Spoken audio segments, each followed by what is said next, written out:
আসসালামু আলাইকুম। ওয়ালাইকুম আসসালাম। আপনার নাম কি? মোহাম্মদ মাহফুজুর রহমান। আপনার দোকান কি ভালো চলে? কোনো রকম কোনোদিন 200, কোনোদিন 150। সকাল থেকে বসে আছি, 50 টাকা হয়নি এখনো। ও, তাহলে তো অবস্থা খারাপ।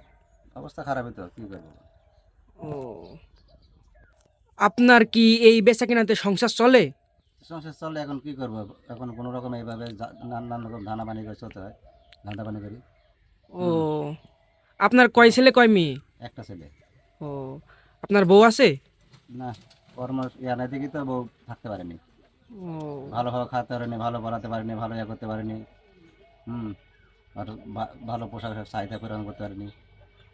এখন বেটা ডাকলে কোনো রকমের দিন পার করতেছি। এভাবে চলতেছে কোনো রকম। করবো কি, সরকার থেকে যদি কোনো মোটা অঙ্কে যদি কোনো কিছু পাইতাম, তাহলে না কিছু করতাম। টিভিতে দেখি যে কত প্রতিবন্ধী কত রকম সরকারি অনুদান পায়, কিন্তু আমি সেই হিসেবে তো আমি কিছুই পাইনি। আসলে আমি কি পাওয়ার যোগ্য না? জি, এটা তো আমি আপনি যদি পাওয়ার পাওয়ার যোগ্য। যোগ্য হয়ে থাকি, আমার এই যে সমাজ জিনিসগুলো আছে, তারা দেখে।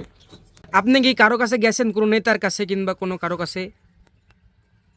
কথাটা শুনে আমার হাসিই বাড়াইলো। যাবো, বিষয় হলে আমি যে বিষয়টা যাব, ওর যাওয়ার কাছে যা সালাম দিই, সালাম দেওয়ার পরেই বলে, ভাই আমার হাতের অবস্থা ভালো না, তুমি যে কিসের লেগে আসছো বুঝতে তো পারতেছি। ভাই, দেখি চেষ্টা করি হয় কি না। চেষ্টা করি, এই চেষ্টা করার মধ্যে আছে এখনো পর্যন্ত। ও, কিন্তু বিগত এই যে কয়েকটা বছর, আমি 9 সালে ডিগ্রি পাশ করি, এই নেতার পিছনে ঘুরতে ঘুরতে ঘুরতে ঘুরতে আমাদের ছুটি কয়েকজন হারাইছি।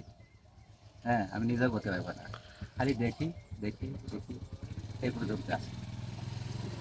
আপনি কতদূর পড়ালেখা করছেন? ডিগ্রি পাশ করেছি 9 সালে। ও, হুম।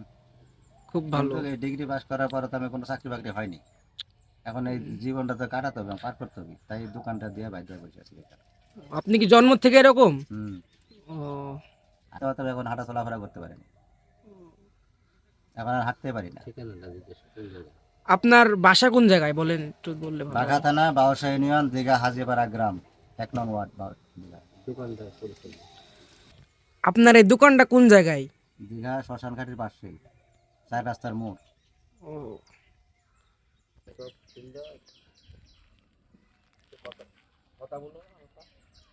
এই যে এটা লোকেশন, আপনারা কেউ সাহায্যের হাত বাড়িয়ে দিলে তার কাছে ভালো হয়। এই যে শ্মশান ঘাট, এই যে এটাই তার দোকান, এই যে তার দোকান। আসসালামু আলাইকুম ভাইয়া। ওয়ালাইকুম আসসালাম। ভাইয়া আপনি কি এখানকার স্থানীয়? জি ভাইয়া, আমি এখানকার স্থানীয়। ভাইয়া আপনাদের কি এই যে এরকম প্রতিবন্ধী মানুষ কি চোখে পড়ে না ভাইয়া? আপনারা একটু সাহায্য করলে তো ভালো হয় তাকে। ভাইয়া আমরা কি করব, আমাদের তো আর বড় নেতা খেতাদের সাথে হাত নেই। আর যাদের বড় নেতারা আছে তারা, তাদেরকে বললে কিছু বলে না। কি করব ভাই, আমাদের তো এটা কিছু করার নেই। ও, আপনারা এলাকার ছাল বলে আপনাদেরকে তো কিছু করতে হবে। আপনাদের কে হয় এটা? এটা আমাদের সম্পর্কে কাকা হয়। দোকানটা চলছেই, মানে আমাদের কিছু ছালপালের জন্য। তাছাড়া ও, বন্ধ হয়ে যেত কিছুদিনের মধ্যে। ও, কিন্তু এটা তো নেতা খেতারাতেও চোখে পড়ে না যে মানুষটার দোকানটা এরকম কিছু সহযোগিতা করলে সুবিধা হয়, কিন্তু নেতা খেতারা তো চোখে এটা পড়ে না। ও, এখন কথা আমার ওইটা না, কিন্তু মানুষটা প্রতিবন্ধী, আমরা যদি কেউ যদি একটু সহযোগিতা করি তাহলে তার একটু উন্নত হতে পারে, আমরা এটা মনে করি। তার একটি ছেলে আছে, ক্লাস 4-এ পড়ে, তার জন্য আপনারা একটু সহযোগিতা করবেন।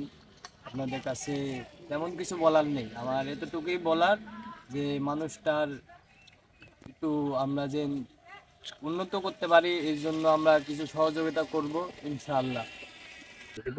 রেডি। সুপ্রিয় দর্শক, আমার বন্ধু মাহফুজ অবশ্যই তিনি বেকার এবং প্রতিবন্ধী লোক। দীঘাতে আপনার দীঘাতে কেউ যদি অর্থশালী লোক থেকে থাকেন বা সাইডের লোক থেকে থাকেন, অবশ্যই আমার বন্ধুকে একটু সাহায্য সহযোগিতা করবেন। তার অবস্থা খুবই খারাপ, দোকান দিয়ে বসে আছে সারাদিনে মনে হয় 50 টাকা বিক্রি, কত বিক্রি করেছে? এই সকাল থেকে 20-30 টাকা থেকে নিয়েছে। 20-30 টাকা। কিন্তু সাহায্য সহযোগিতার জন্য অবশ্যই আমার বন্ধুকে সাহায্য সহযোগিতা করবেন।